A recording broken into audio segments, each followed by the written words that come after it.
I found a lot of times when I'm on set, it's easy, like in all times in life, it's easy to not be present. It's easy to be in your phone or Mm-hmm. thinking about future stuff or mulling over past stuff.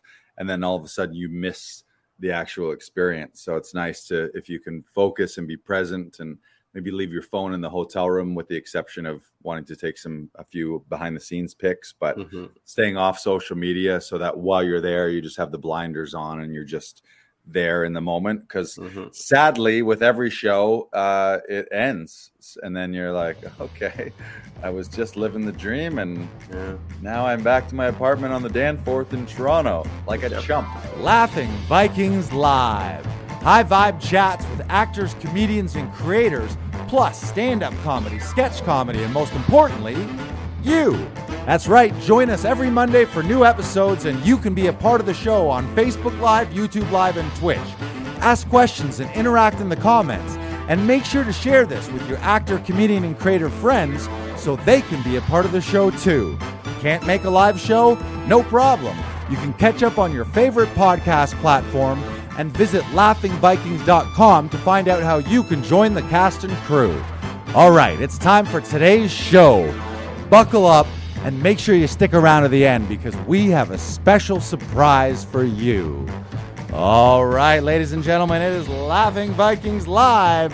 Happy Monday Fun Day. Let's go.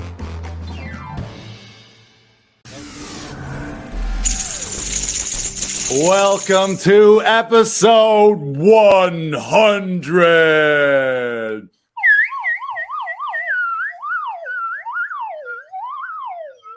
"100 episodes of a podcast. If our podcast was a person, it would be getting a letter or a certificate from the Prime Minister and the Queen. 100 episodes. Congratulations. BK, this is your 81st, I believe. It is. Yes, it is. Welcome, welcome, welcome, everybody. How you doing? I am fantastic, Lars. It has been a fun couple days here in North Bay where I'm shooting a movie. Nice. My first big feature film. Attaboy. Boys growing up. Up there living the dream. You're in your fancy actor hotel room? I am in fancy actor hotel room. Yep. Nice. Your camera looks great. There's a bit of a lag. You can tell you're in the northern country here. Yes. At least there's a lag on my end. I don't know if other viewers are seeing a lag, but it's fine. Looks like one of those old dubbed movies. That's perfect. Yeah, there you go. There's about a 3, or maybe we've put on, since this is our 100th episode, we're getting bigger in production value. So we put on that classic 7-second delay, just like at the Grammys or the Oscars, just in case someone does something fucked up, we can cut it out. We can be like, yank the broadcast. Done. He's done. Yes. 100. We're 100 episodes old, which I'm super proud of. Most people don't do anything 100 times, let alone a podcast. So we've done this. Yeah, we started mid-pandemic, actually early pandemic. It was a response of like, okay, there's nothing else that I'm doing in my life happening right now. Might as well start going live. So I started going live. Initially, it was lunch with Luna and Lars, and I was just having my actor and showbiz friends over for lunch during the lockdowns. And then we took a little break, and then we fired it up again. You hopped on board episode 19 as a guest, and then we were like, let's have you on the show every week. So here we are, 81 episodes later. Thanks to all the listeners and all the viewers, all of our guests, everyone who every week tunes in here live on Facebook, YouTube, and Twitch, everyone that listens on all of the podcast platforms. We're everywhere. For you guys. So we really appreciate you. We really appreciate the community. And we appreciate you guys sticking with us and being a part of this. And we hope that we have provided tons and tons of value when it comes to acting and audition related tips and information and services and Comedy Alley too. Hopefully you guys are having lots of fun in Comedy Alley and sticking around for some of those shows. So yeah, this is great. I'm proud of us. Yeah, we've come a long way in the last 2 years or so, and look how far we've come. Yeah, and what else is new? We just had our Audition Hero launch, where we had a 3-day Audition Hero event where we talked about all things auditions and helped people all over the world up-level their audition processes. Then we opened the doors to Actors Audition Club, which we only do a couple times a year. So I would like to give some shout outs here to our new members. I'm not sure if they're on the broadcast today, but if they're not, no worries. We'll just send you these clips. So our first member to join was Scott McCulloch, who's actually a regular here. He's been coming to Actors Audition Club to get help with his auditions, both in person and Zoom. He's a Toronto-based actor. He's got a resume, super long. Guy works like crazy. We love him. We've been working with him mostly via Zoom for the last couple years. So shout out to Scott. I know he's one of my favorites to work with. So easy to work with. He always comes with great, strong, quirky choices. He's a great character actor, and I know you've worked with him a lot too. So yeah, welcome, Scott. And who else we got? Then we had Rodrigo Fernandez Stoll, one of our favorites. If you've listened to these episodes, you've seen him as a guest on an episode. I'm not sure what episode that was. Somewhere in the 60s, I think, 65, 69, something like that. Or was it more recent? Sure. It was more recent. It may have been more recent. Brandon doesn't know. Look it up. Rodrigo F. Stoll. He's a fantastic actor, fantastic comedian. And he's been coming probably for 5 years. But then he was like, you know what? I might as well become a formal, official member of Actors Audition Club. And his partner, Gwyn Phillips, is also a member as well. So shout out to both of them. 84. What's that? 84. He was episode 84, everybody. Yes. Check it out. So check out. We should have Scott on the podcast sometime too. He'd be a great guest. Yeah, check out episode 84 for more Rodrigo Stoll. And you can also check out his album Fog and Lasers, are his musical comedy albums. I think he's got 2 of them out there. Then our third member who joined recently was one of our first members in Portugal. So we're expanding here internationally. We're taking Actors Audition Club global. Shout out to João Pinho he's in Evora, Portugal, just outside Lisbon. He was one of my ensemble mates at Conservatory. Everybody loves João. To know him is to love him. He's super passionate, super enthusiastic, loves the acting world, loves the music world, and creating arts and telling stories. So super excited to get a chance to work with João on his auditions. I know he's been working hard on his home studio and up-leveling his gear and getting everything set up so that he's ready to rock this upcoming audition season. And then we had our other member who joined recently was Michael Ferrer. And he's a Toronto-based actor. He met us just recently. I think he actually came to a Comedy Alley show first, discovered Comedy Alley, realized that we were an acting studio here as well. And so he's joined. Fun fact about Mike is he previously was a professional bodybuilder and also a professional poker and blackjack player. And in his very first World Series of Poker event in Las Vegas, he went to the final table and came second. So total Cinderella story. Like he was a nobody. If you know those, not that he's a nobody, but he wasn't a known entity in the poker world.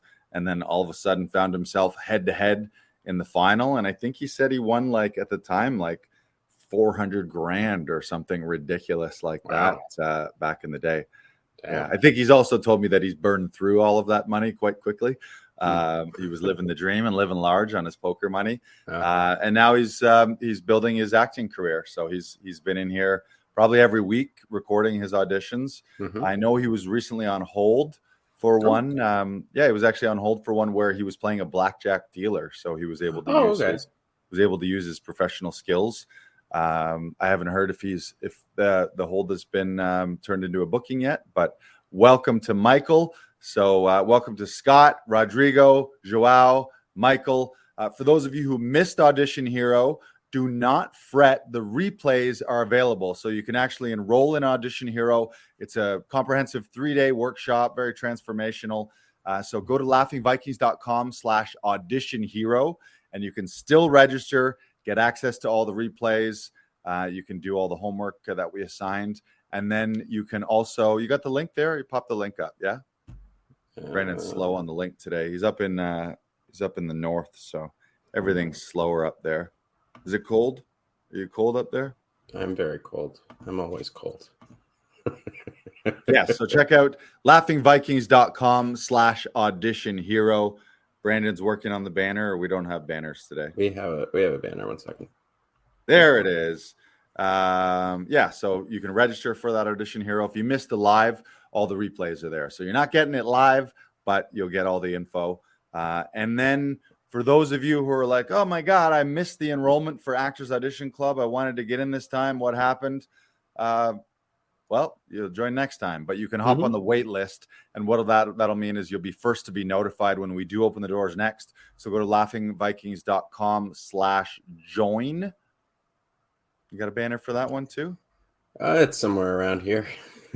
Brandon, this is episode 100 and you're slacking. You decided to slack on episode 100, huh? I decided to take my time off on episode 100. Brandon decided to take the day off on episode 100. Only our biggest episode ever. So there it is. Go to laughingvikings.com/join. What do we do here? We help actors rehearse and record professional auditions without tech troubles, without bugging family and friends, without the stress and anxiety, so that you can focus on your craft and book more roles in TV, film, theater.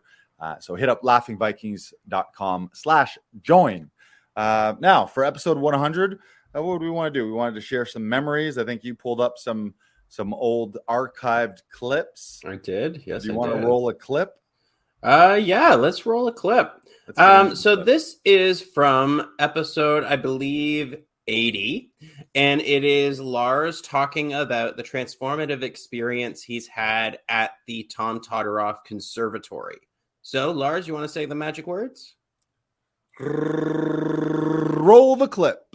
And my answer would be a resounding more than I expected. It's been even more transformative and deeper than I could have ever imagined. And a lot of that is from the spectrum of classes that I take, not just Tom's classes, but all the faculty across the board. Like, so we're doing, we have acting classes with Tom where we do scenes and we do monologues and we do cold reads and audition pieces. Then we've got a bunch of voice and speech classes. We had an improv class. We have a film history class, a theater history class, a film production class, a Shakespeare class, an Alexander technique class, a Linklater class, a business of acting class, a Chekhov movement and viewpoint class. I'm still missing some. I haven't even named them all. Oh, we had a voiceover class as well. We have this clown class. So it's actually more classes than I even expected. But each one of the instructors, they're top level instructors. They really fucking care too. So it's, and this was part of the reason I joined the Conservative. I went and did the conservatory. I did the week-long intensive in New York City last summer. And all of the instructors, especially one that stood out, was Mary Lou Rosado in her Shakespeare class, which I'd never really done much Shakespeare since high school. And in high school, I didn't give a shit about it at all.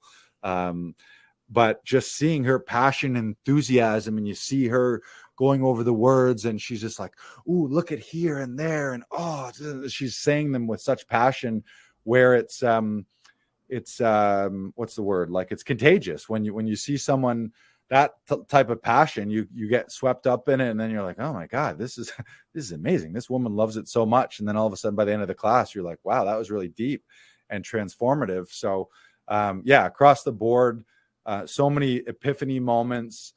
I had never taken a full conservatory experience. I started acting later in life when I was 31. And so all my training was piecemeal. It was a lot by learning on set, student films, and doing background, and then taking workshops and intensives and learning on set and learning through books and reading and watching videos and all this kind of stuff. But I'd never done one full, all-inclusive, all-encompassing program, which was causing me, or I was anticipating it to eventually cause me to have some imposter syndrome eventually, where I knew, like, the further I go in this field, I'm going to be eventually acting across people who have been to Juilliard and been in the Royal Shakespeare Company and have studied and studied and studied with all these greats. And I'm like, well, I learned by doing stand-up and improv classes. Like I was feeling like I wasn't going to stack up later on. So a lot of it's been a confidence booster to me.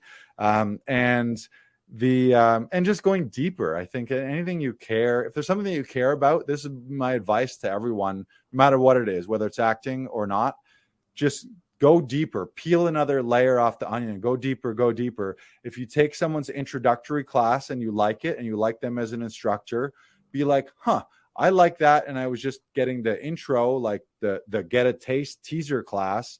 What about the full class? What about the week-long class? What about the month-long class? What about the year-long class? And that was my thinking with Tom, is I always really connected with him at the workshops and the Saturday workshop and then the intensive. And I was like, I'm loving learning from him, and I am deeply affected and transformed by a day with him and a few hours with him. So it's like, how can I not be more affected by going more? And part of that is just when you invest in something as well. It's one of my business coaches, James Wedmore, says the transformation begins with the transaction. So I also paid a lot of money for this. So when you invest in it, then all of a sudden you're like, oh shit, I better show up and I better like work and put in the time and put in the energy and the emotions to it. So that was a big part of it to me. Here we are. Yay. So that was a look back. Yeah, for me, I mean, in this past year, the conservatory experience has been a huge part of my life over this past year, where I was in classes 20 hours a week, then all the prep and rehearsal and projects and reading plays and watching movies and reading scripts and doing all that stuff. So yeah, that was brilliant. I think I'm still decompressing from all of that. Been taking a little time off from classes over the last couple of months, but I'll be back. I think September 1st, back to school time is the time that I'll go back. Take the summer off. Yeah. Adam Daniel Mazet, actually, we can pop that. Let's pop that question on. Didn't see the second half. Oops. Adam says, Lars, what's your playoff prognosis for the Jays this year? First question, no idea. And I hate to be apathetic, but I don't really pay attention or care. I've loved baseball. I love it as a sport, but I've lost the fever of, are they going to make it or are they not going to make it? And I spend zero amount of my time rescheduling my life to watch sports. That's a apathetic answer. But the second half, I like going to games and I like doing it, but if I didn't go, it wouldn't affect me and wouldn't change my life in one bit. And I used to care more, but but then he asks, how versimultitudinous is sport to art, baseball to acting, thrill to hunt, victory? I think there are a lot of comparisons between acting and life and sport. Certainly the preparation, the visualization, the rehearsal, and the repetitive nature of rehearsal and practice, I think, is something that translates. The competitiveness as well. So, I mean, that's what I love about sports, that when I do pay attention to them, you're watching people at their best compete at the highest level for the highest stakes possible. And those are things that when you watch good acting, you want to see two people competing. You want to see very high stakes. So I love that part of it. But also, if sports didn't exist at all, it wouldn't affect me one bit. Same with video games. I kind of grew out of sports and video games. I used to be like, every day I used to watch, I'd read all the box scores and all the scores and all the stats, and I knew stats and I knew who was leading in all the categories. And then slowly but surely I realized I had to pay attention to my own life more than the lives of young boys playing sports. But you do you, Adam Daniel Mazet. I know that people love it and everyone needs an outlet and something to focus on. As far as, are they going to be in the playoffs? I don't know. I'll tune in October 1st and see if they're in the playoffs. Broiler, here's a question for Broiler. He says, Broiler, how's the scarf up in North Bay? Do you have to eat only what you kill, or do they have a decent craft table for the talent? I am mostly living off mosquitoes and other bugs. It's mostly my own blood that I'm living off of right now. Nice. You just hang tape.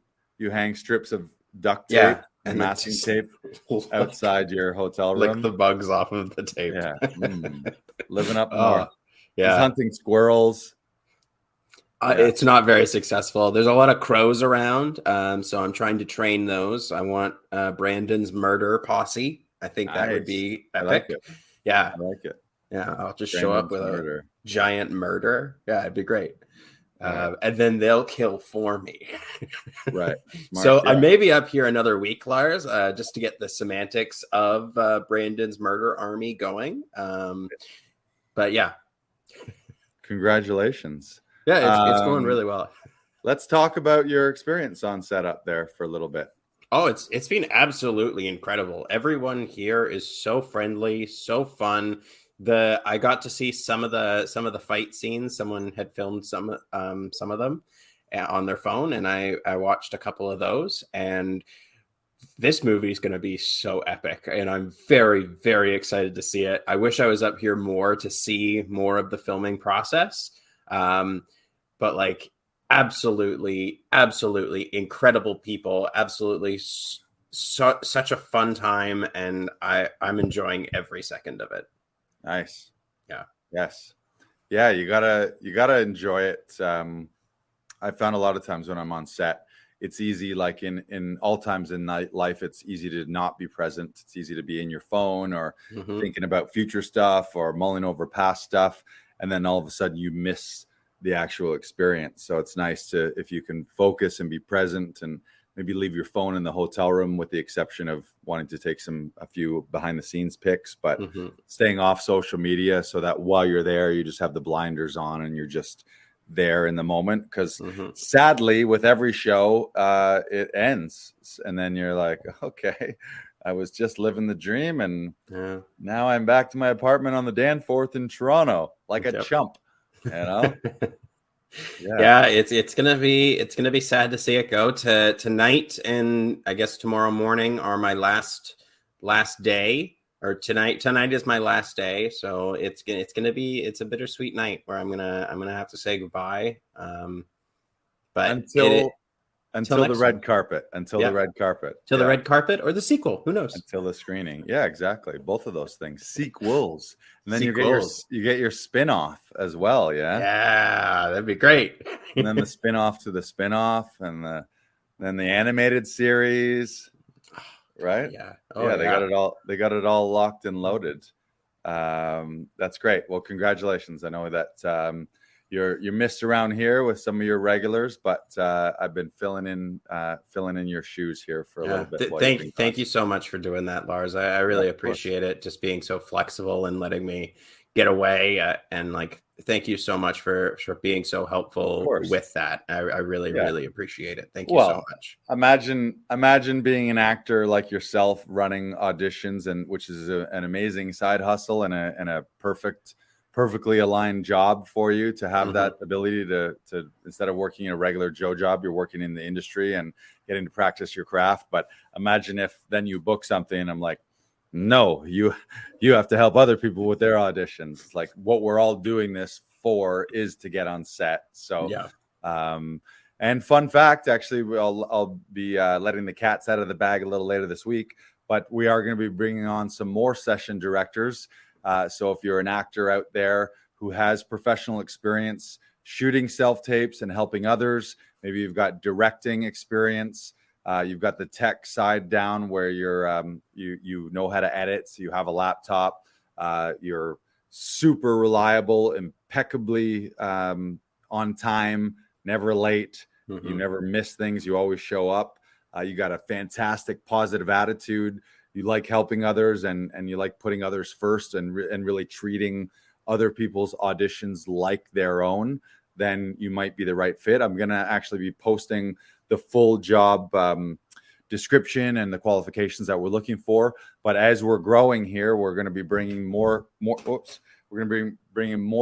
session directors on, because you're going to get booked more and more. I'm going to get booked more and more. So the idea is grow our team, and even out of Toronto, we're already connecting with people internationally so that we can have studio locations, satellite studio locations in other cities and other big TV markets, specifically Toronto, Montreal, Vancouver, New York, LA, Chicago, Atlanta, and Austin in North America. And then we'll expand beyond there to other major film markets. So if that's something that starts to sound interesting to you, you can always shoot me a DM, but keep an eye on Instagram and Facebook because I'll be posting for those expansion opportunities for you to hop on board Laughing Vikings. All right, we want to roll another clip. Let's roll another clip. Can I say it one more time? I like saying it. Ready? Okay. Roll the clip. We have a great question here that we can talk about before we get into the topics of the day. Althea Sam. Althea, I hope I'm saying that right. I have a play tonight. I have a tendency to go brain dead even though I learn my lines. How do you get past the nerves? Well, first of all, congratulations. You got to play tonight. That's huge. Back on stage. Back on stage. Crush it. Yeah, a few things. Maybe I'll go first, Brandon, and then you can add in anything. Yep. One thing I would say is remember that old adage. I don't know who said it. It might have been Michael Jordan. We love sports analogies. Michael Jordan, maybe it's a Gretzky thing. But practice like you play. So rehearse like it's a show, which requires much more focus and concentration and relaxation and imagination. So make your rehearsals as close to game day. Also, I've heard that the quote is, some people rehearse or practice until they get it right. Other people rehearse and practice until they can't get it wrong. So some of those sometimes nerves are a signal that our brain gives us that we maybe aren't quite prepped as much. So I know you said you've learned your lines, but maybe some of those nerves are there. Could you have spent an extra day or two or more? Like how many times did you do it? And I think we all underestimate how much it takes. And the answer is it's probably never enough. You could always rehearse it more and do it more. Competence breeds competence. Competence breeds confidence. So the more you've done it, the more you can relax. And then the more you can just be playing, knowing that it's in you. And then the other thing I would say, Althea, is really monitor your own internal self-talk. This is where things like meditation can come in really handy. Affirmations. If you're familiar with Linklater technique and or some of the Alexander techniques of relaxation, a lot of the times those nerves are there regardless because it's just your own lizard brain in your head recognizing a fear and starting to chatter about, oh, what if I forget my lines? What if I blank on stage? What if I can't remember something? What if I screw up? What if? And then all of a sudden you realize like, oh, my heart's pounding. I'm breathing shallow. That's another thing. Work on your breathing. So backstage, make sure you're doing full warm-ups and roll downs and maybe a floor routine. Your breath is your connection to your voice and your connection to your emotion, and breathing instantly deep breaths relax you. But monitor that self-talk. So like and that's tough because a lot of the times we just accept what our internal voice says. And a lot of the times it's saying shit that doesn't help us, but, take control of that self-talk and then switch it to positive. Tonight's going to be a great show. I'm super well rehearsed and I'm going to crush it. And even if I do drop a line, I'm such a great improviser that will find a brilliant moment. And this crowd is going to love the show. You can be like sports, almost like the Olympics, like a skier. They're visualizing every turn and every jump, and they're visualizing themselves at the end of the routine getting the 10.0s from the judge and getting the standing O. So if you find a little mental routine in like backstage or whenever it is, a half an hour before, that involves your breath work and your body work and your stretching and relaxation, but then just really tuning in on what are the positive thoughts and feelings that you want to feel, and all of a sudden you'll feel your body relaxing. And I mean, if you drop a line, you drop a line. No one's ever died because of that too. So it's like worst case scenario. Like that's also part of what makes it thrilling and exciting is you never know what's going to happen on any given night. And it might not even be you. It might be your scene partner they skip ahead or they drop something, and then you got to be the one to save the day and steer the ship. Steer the ship. Yeah, buddy.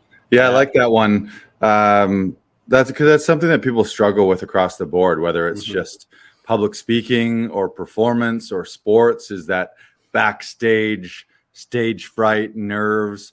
And it's almost always a question of just monitoring your self-talk. And it's listening to like, why are you getting all anxious? It's because you're thinking, oh my God, what if I forget? What if they don't like me? What if it doesn't go well? How did I prepare enough? So you can combat that by taking control of your thoughts and telling yourself the things that are going to relax you, combined with maxing out on your preparation. The way to combat nerves is you're so over prepared that you know everything inside out, backwards, frontwards. You could do it in your sleep. You could do it with your eyes closed, so that all goes away. Like confidence comes from competence. Yeah, that was a great question.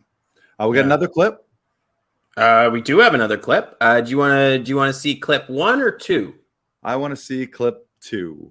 Clip 2.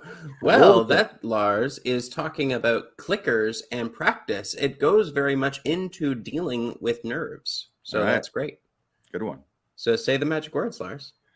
Roll the clip.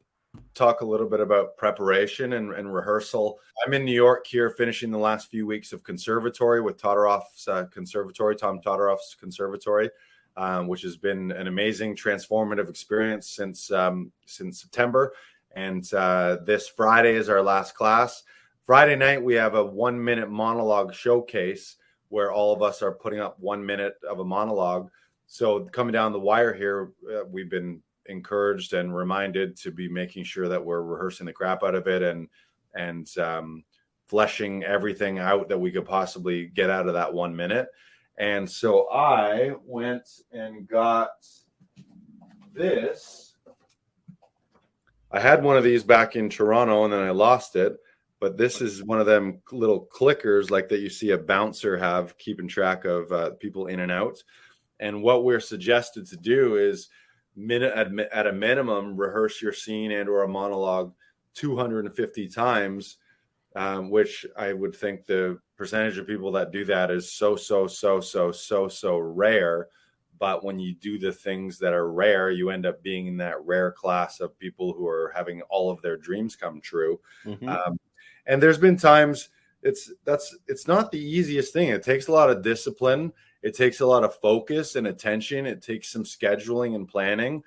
And no matter, like, I think you always underestimate the kind of prep that it takes to really nail it and to really get the words into your body so that then you can just not be playing punctuation and not be thinking about lines, and myself included. So the experience that I had last night is I went for a walk to Central Park and was just running my monologue over and over again on my walk. And I would stop and run it a handful of times. And it was a pretty crazy experience because at first it's like, you're like, oh my God, my goal last night was to do 50. I ended up doing 57. But by like take 6, I'm like, oh, this is so tedious. And Tom warned us about that. He's like, you're going to feel when you work at this level of discipline, the first little while, it's going to feel tedious and tough and it just might not feel good. But the more you smash through those barriers and the more you smash through those feelings of being uncomfortable, and you feel uncomfortable because the words aren't quite there and they're not quite your words yet, but it's working through it so that you believe every word and every sentence and every idea that you're saying in that monologue, so that it comes out. And then also to do it a bunch of different times, a bunch of different ways, so that you never get locked in one cadence or one delivery, so that then you can be fresh and in the moment and you can act at the speed of life, and you can shed the idea of looking like an actor that is reciting lines versus looking like a human being who's having a in the moment experience. But man, last night it was at first like I was at like take 6, and I'm like, oh my God, this is gonna be horrible. And even my focus too, I was finding like, I'm sure you've rehearsed where you start a monologue and then you kind of like lose track and you get distracted, or you drop a line and then you're like, oh shit, now I got to start over again. But then by the time I was at like around take 30, I was like, ooh, this is coming along. And then you also find these new discoveries where you let yourself say the words different, or you throw in some vocal variation, or you start doing you match some physical movement and match your body to the words, and you discover new things. And then you realize like, oh shit, on take 37, I like the way that one sounded. That one really felt true and authentic and unique. Then it's like take 47. Ooh, yeah, I like that. And so you go through all these rehearsals, and then you end up taking all these little nuggets that you discover that you wouldn't have discovered if you just rehearsed it 5 times or 10 times. And it's that idea of, I don't know who said it, but I think there's a sports quote of, or maybe it's an acting quote of practicing. People can practice till they get it right. Yeah. Or you practice until you can't get it wrong. Practice till you can't get it wrong. Words to live by. Look at this. Ooh, you have it. Wait, 1 second. Episode 99. I'm about to click it over. Wait for it. Episode 99. I'm rolling to episode 100. Yes, there we go. Yeah, these are great. These are really good. And because everyone underestimates how much they've rehearsed it. And even when you're running it, like you could spend half hour, an hour, and then in your head, you're like, yeah, I must have done that 50 times. And you did it like 11. So yeah, this is great at sort of catching yourself with your own, calling yourself out on your own bullshit, where you're like, oh, I did that 50 times, but no, you didn't. You did it 9 times. But the clicker doesn't lie. That's the thing. It does not lie. This is truth right here. And it's fun. It feels good. It's very, it's like a fidget spinner. But for actors. For you being productive. Yeah. Exactly. All right. We got one more clip. We do have one more clip. So this one is from the Audition Hero event. And this is about setting some intentions for yourself. So Lars, say the magic words.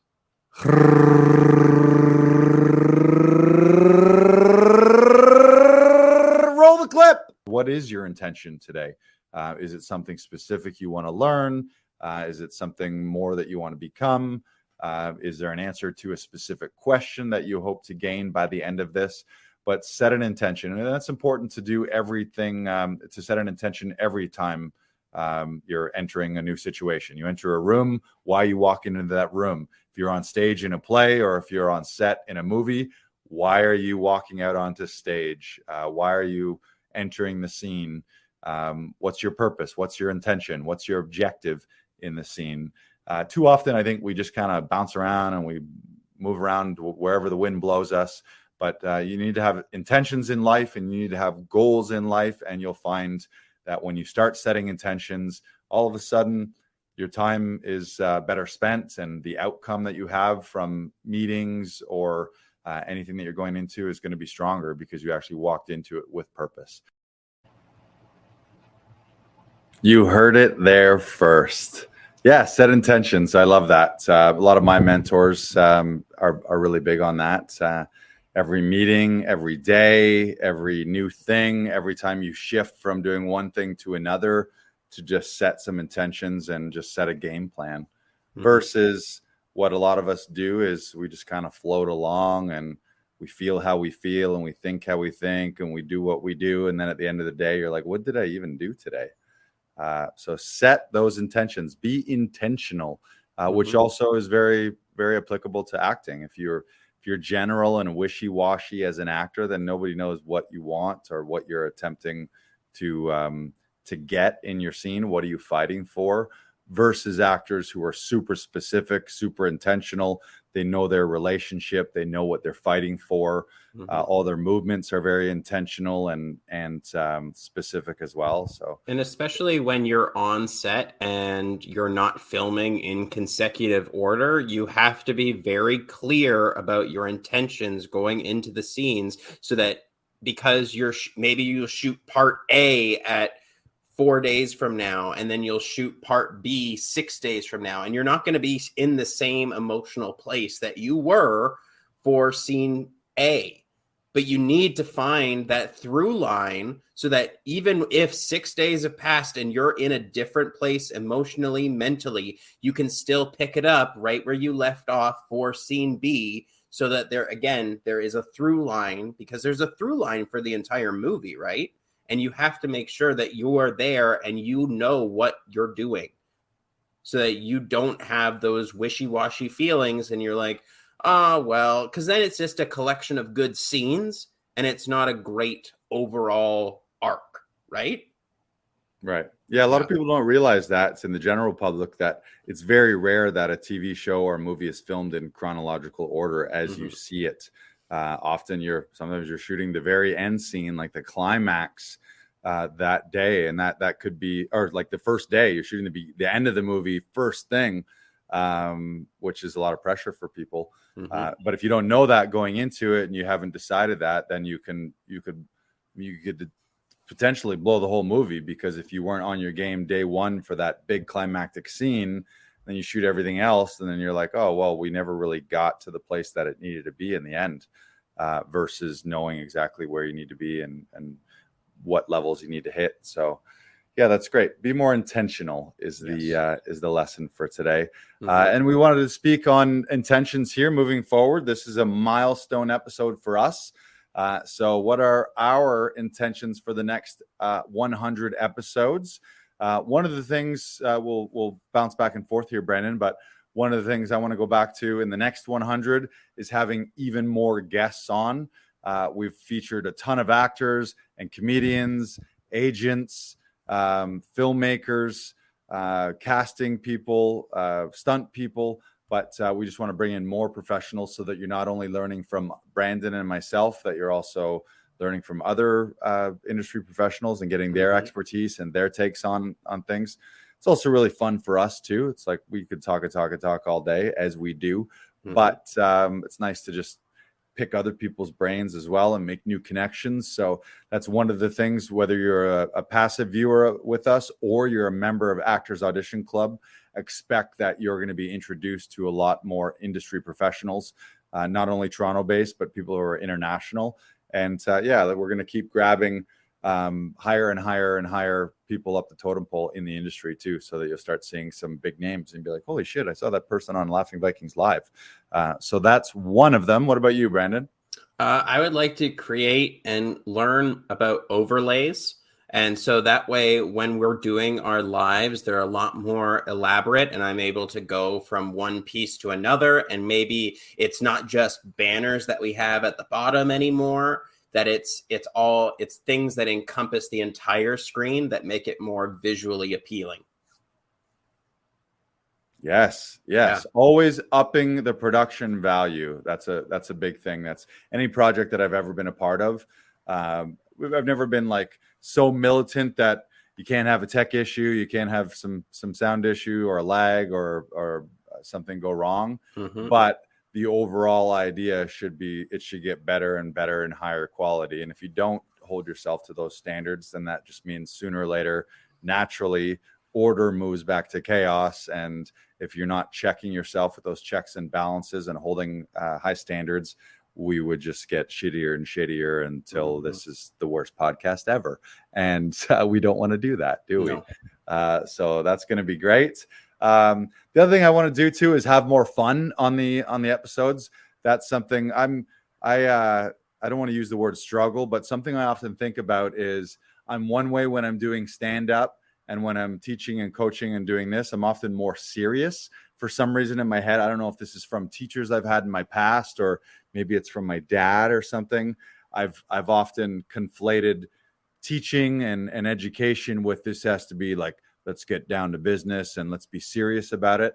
But the reality is humor and comedy, it works like you'd rather go see a speaker who's teaching you something that is also making you laugh along the way. So for me, one of my intentions is to find a happy medium to on stage wacky, crazy Lars, and finding the balancing that with education and inspiration and teaching, and finding that middle ground where it's like, it's not me doing stand up on a podcast, because we are teaching and we're talking about real life issues, but it's also not me being a librarian that's putting you to sleep too. And some of that's just vocal variation. It's reminding me everything that we learn in our acting class actually applies to the podcast too. So vocal variation and speed and tempo and pitch and rate and all that kind of stuff, keeping your ripped, as Tom says, rate, inflection, pitch, and dynamics.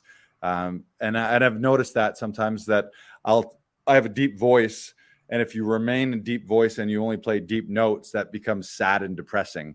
When you go down at the end of sentences, it just, no matter, even if you are passionate about it, low notes equals depressed and sad to human beings. So you got to go up at the end of things, and you got to have some fun, and you got to say, hey, everybody. Then you got to talk real fast. And then you got to talk really slow and take your time. And then you got to get everyone fired up again and talk about how great Comedy Alley is going to be this weekend. Right? So yeah, have more fun. That's one of my pledges and intentions, to find that happy medium. What does we got a couple? Yeah, we got a question from Adam Daniel Mazet. I'll just pull it up for you here. So Zoe Deutsch was saying on a recent episode of Back to One that she even scribbles continuity details and color codes everything in her script. Why would there be need to do this if they already scripting continuity people in the crew?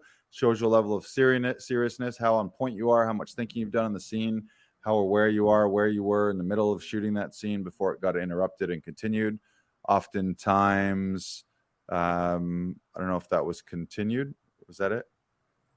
Yeah, but good point. Yeah, the example is know your shit. You know, when you're showing up, it's your work and it's your job. And there's a lot of things that actors do behind the scenes to prepare, and even behind the scenes when they're on set. And at the end of the day, it's what they're recording, what they're filming is you and your performance, and it's going to be etched in stone in history forever. It's like, you're not going to come back 5 years later and be like, I kind of dropped the ball on that scene because I didn't really prepare it, or really wasn't in the zone, or I was distracted. But you don't get those shots. That's the great thing about doing TV and film, is you're capturing something in perpetuity that's going to be there forever. The downside is you're capturing something that's going to be there forever. So if you're not nailing it, then you look back, and everyone does that. Not like you grow as an actor. So it's almost inevitable that everyone, a few years after they've shot something, looks back, and the tendency is to be like, oh man, I wish if I had another crack at that now I know exactly what I would do.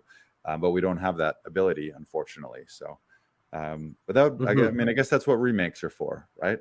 Hollywood's just making old movies and remaking them. So you just hope that you get to remake your own movie someday. Wouldn't that be fun? And there's also, you said in your question, Adam, there are script and continuity people on the crew. Yes, there are, but like, they have other things that they have to worry about, not just focusing on one person, the whole team and the whole people. And like, there's a ton of people and there's a ton of things that go into making the movie great.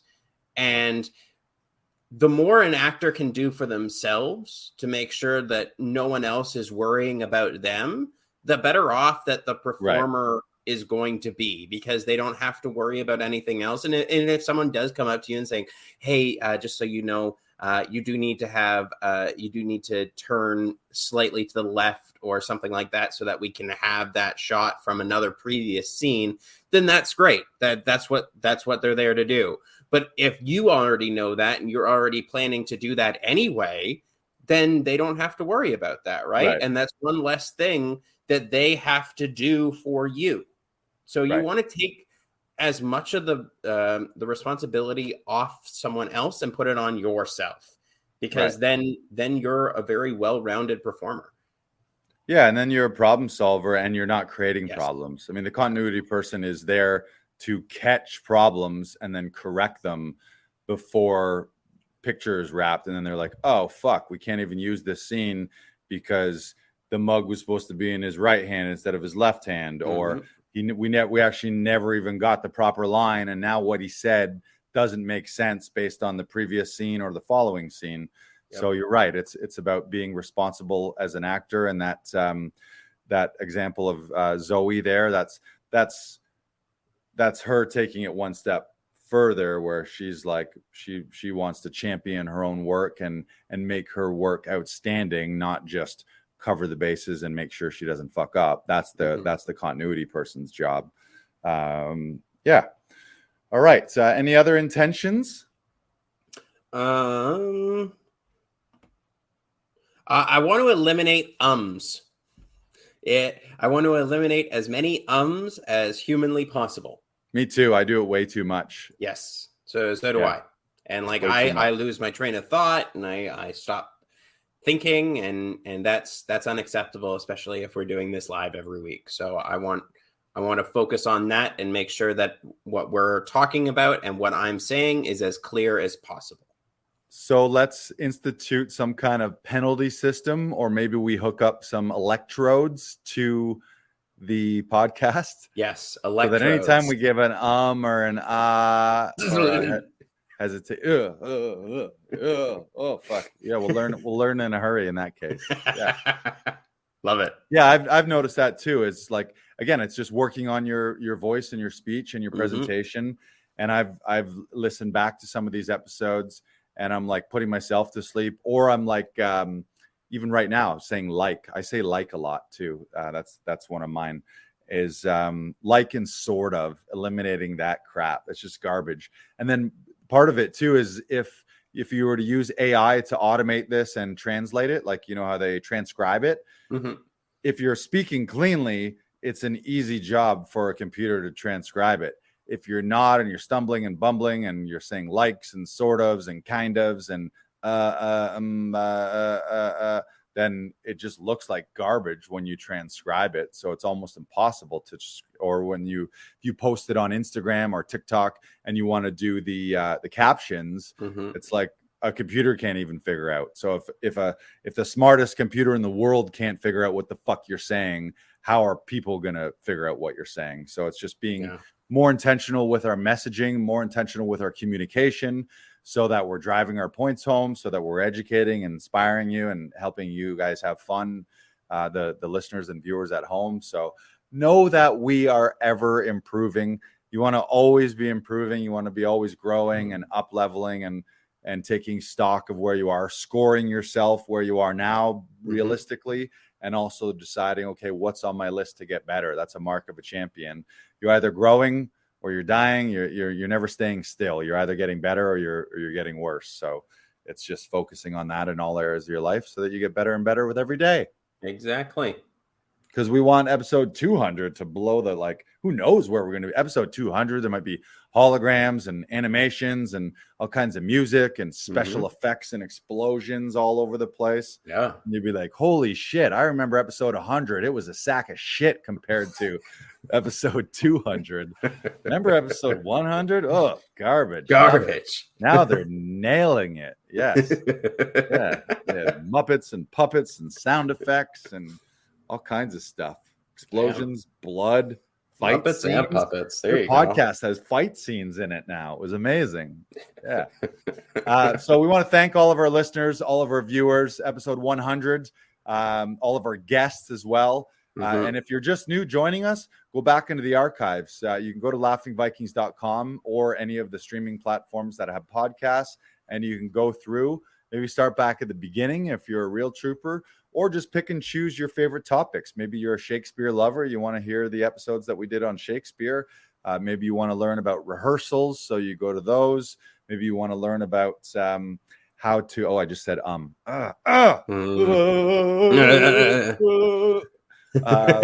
did it again. Shit. I did it again. Oh, I did it again. I'm gonna die if we have electrodes hooked up. I'll end up dying on a podcast. What happened? He said and ah too many times. Fried his brain. Yeah, but what I was saying is go back into the archives. You can catch up.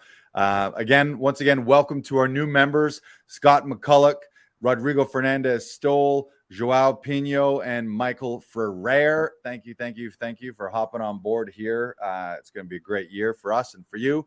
And our goal is to make sure that you level up your auditions and keep on booking your dream roles in 2022. Mm-hmm. And going even further with it in 2023. I mean, it's almost Christmas now. It's pretty much Christmas. Yep. So we'll soon be celebrating January 1st episode. Also, just for the listeners too, we're likely going to be, we're here today. We started at 2 p.m. I think we like the midday. We used to do 6 p.m., but I think we're going to stick to Wednesdays at 2 for the foreseeable future. So you can mark that down on your calendar so that you can join us live on Facebook, YouTube, and Twitch. Or if you're tied up during the day and you're working, then you can always listen on the podcast platforms as well. So no worries either way. Mm-hmm. And if you have a chance and you really loved this episode, please give us a like and a subscribe. We want to hear more from you. Please listen to the live and ask questions. We love hearing from you. Yes. And to finish it off, we've got some client shout outs that we would like to do as well. And then we will say goodbye. So first, we've got Zara here, who's a fantastic actor. She's come a handful of times to the studio. She says, love those guys. They are excellent at what they do. Emoji, emoji, emoji, emoji. You've worked with her, yeah? Yeah. Zara is so much fun to work with. She's always comes in, again, very prepared, very on top of her lines, and very on top of what she wants to do. I absolutely love working with Zara. She's fantastic. She was Quicksilver's mother in the X-Men movie. Oh. And she's absolutely fantastic. She is just so wonderful and such a lovely person. And she just gives off this radiance of just lovely, lovely energy. Love Zara. She's a wonderful person. Yes. Thank you, Zara. We appreciate you too. Mm-hmm. And we've got Cheryl Poirier, believe. Poirier. Cheryl. She says, can you click more on that so that I can see the rest? Yes, I can. I have never had this much fun putting together a self-tape. Not only did Brandon and I have some good laughs, isn't that what it's all about, really? But his coaching and his suggestions were spot on. I left with an awesome self-tape that I'm so proud of, but also the feeling of having found a community that supports and cheers me and other actors on. Thanks, Brandon and the Laughing Vikings. You made the difference. And that's a big part of what we aim to do here is a big part of our philosophy is fun. We always clap people in and we clap people out. We make sure we're fun, upbeat, and excited, that it's not an anxiety-riddled, stressful scenario. It's supposed to be play. It's called a play. It's called a play, not a serious. It's called a play. And the idea of community, too, is this when we started, it was like we're working one-on-one with people, but what we are doing is building a community here. And it's an international community, having members in Canada, in the States, London, England, and also in Portugal now, too. So we're just taking over like DJ Khaled. We taking over. We won't rest. Yeah. Here's my pledge. I won't rest till we have actors in every country in the world. And we have a comedy show in every alley in the world. Those are the two pledges. Speaking of Comedy Alley, we got great shows coming up this Friday and Saturday. So you can go to laughingvikings.com/comedy alley. There's a review from Brian Kennington, who's also an actor, writer, director, and he's a regular member of the studio here too. He says, we had a really fun night. The 3 comics were great, and each one brought their own unique brand of comedy. Thanks, Lars. So thank you, Brian. But yeah, you can visit if you're in the Toronto area every Friday, Saturday night at 8:00. We've got pro comedy showcases featuring some of Canada's funniest people. They've literally done all the festivals and headlined all the clubs. They've done everything in Canadian entertainment that they can do except leave the country. That's next on their bucket list. But if you continue to come to Comedy Alley, you can convince these Canadian comedians not to go to LA, which is currently on fire. So think about that. There's comedians in Canada that are like, I want to get the fuck out of here and go to a city that currently is in flames. So you can save them from doing that by coming out to a show. Go to laughingvikings.com/comedy alley. There's only 20 tickets available, 20 show. Real tight, intimate, fun atmosphere. We've been loving those, and those are going to go to the end of October. So if you haven't joined us yet, hit up a show. Mm-hmm. Oh, and Brandon, actually, shout out because the first time we've done a podcast since he did this. Drum roll, please. Brandon Knox, aka the BK Broiler, aka Fort Knox, aka DJ Spotify, did his first stand-up set ever. He finally got on stage. I've been bugging him forever, being like, "You're here every week." He's always helping with the door and helping with the music and the sound equipment and the setup and teardown. And I'm like, "You're here. Why don't you just get on stage?" And like a lot of people, the idea of it being like, especially actors, the actors would chomping at the bit to get on stage and to have a monologue and to have a 5-minute monologue in a show or something like that. But when it's called stand-up comedy, all of a sudden everyone's like, oh my God, I got to be funny. And there's extra pressure. But I always encourage everyone, not only actors, but everyone in life, I think doing stand-up at least one time, decide whether or not you want to continue with it, but at least do it one time, especially if it's something that scares you. Anything that you have a lot of resistance to or scaring you, lean into it and you just become a more confident person. And then you can always say, hey, I'm in the club. I did it one time. So how was that? Talk about that. It was it was like prepping for a show. It was a very nerve-wracking experience. I wasn't exactly sure what I was going to talk about, and I wasn't really sure how it was going to go, and I was expecting the worst, and finally I just said, fuck it. And I told a story I've been telling for a lot of years now. I added some things to, I think, make it more of a stand-up set. I definitely need to flesh it out even more. But I want to keep going. I want to keep doing this. I remember walking home after doing the set and just thinking, I can work whenever I want now. I don't need anyone else. I don't need anyone other than just to show up at an open mic and be like, hey, can I do 5? Right. And it's very freeing.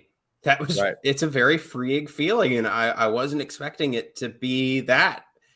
And I'm very happy with it, with how it turned out. It was a very warm audience. And like, you gave me a wonderful introduction, Lars. And like, because I had a relationship with everyone that was already in the alley, because I had seen them and talked to them and escorted them up the stairs, like they were very excited to have me on stage, which was very, very nice and very lovely of them. And they gave me some high fives as I exited the stage, which was also very, very lovely of them. Yeah, it was a fantastic experience, and I can't wait to do it again.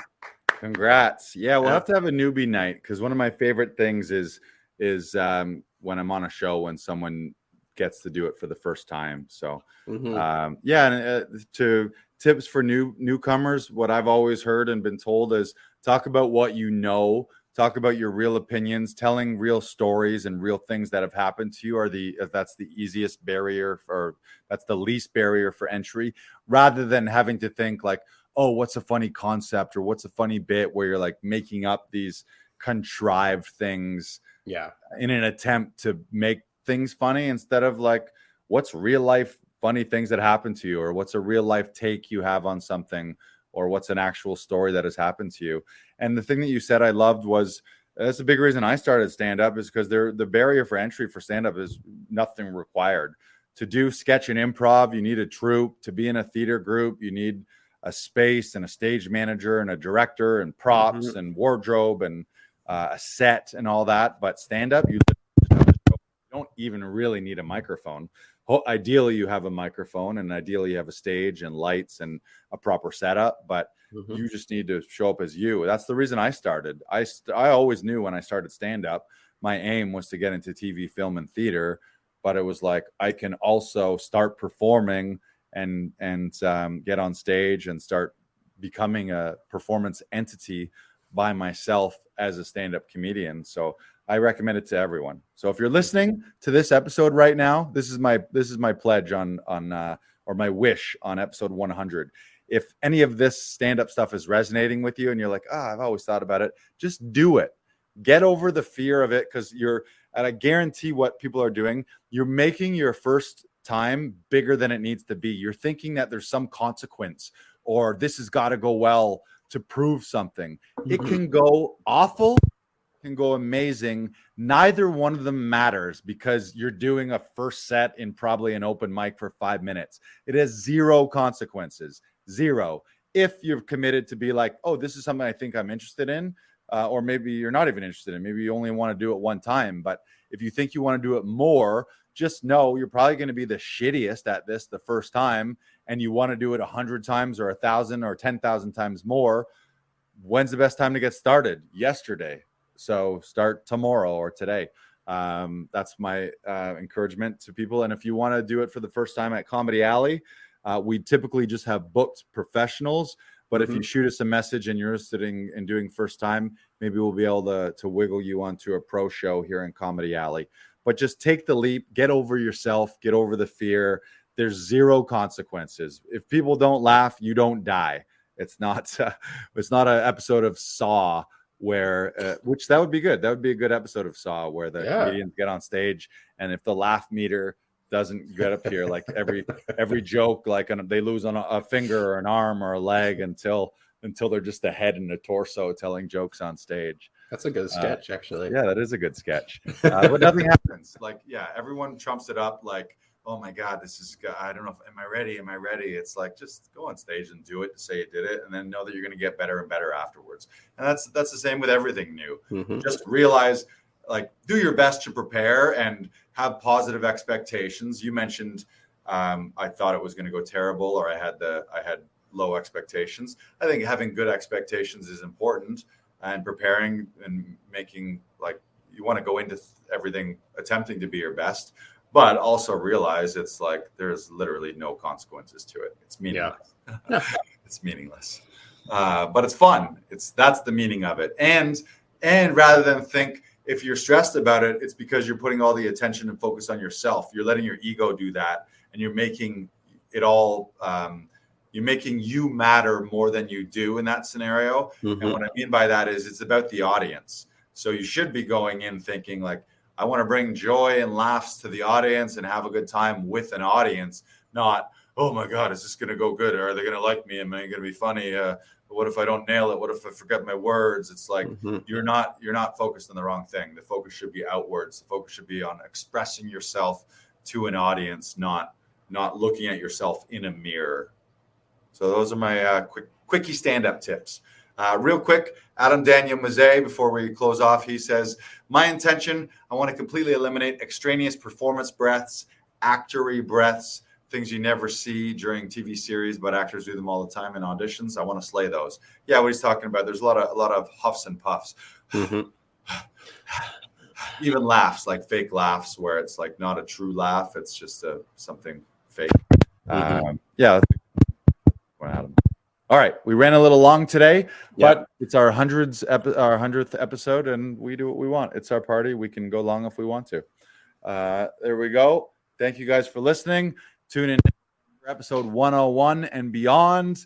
Brandon, I assume by next week, will be back in Toronto, having wrapped his first lead role in a feature film the week after he did his first stand-up set. Look at you. All these, so proud. All these firsts. So proud. Gotta take the leap and make a few risks, right? Brandon's all. If you don't take a couple of risks, then it's not going to change for you. Exactly. Get comfortable being uncomfortable. Yes. Oh yeah. I always forget that one. That's a great saying by Tom. It is a good one. Yeah. All right. Thank you everyone for tuning in to episode 100. We will see you all at 2 p.m. next Wednesday. Thank you Yes. and enjoy The Dalmatian episode 101. Oh, yay! Yay! We're keeping it going. All right. See you soon. Have fun up there. We'll talk to you soon, everybody. Yeah, talk to you soon. Bye-bye.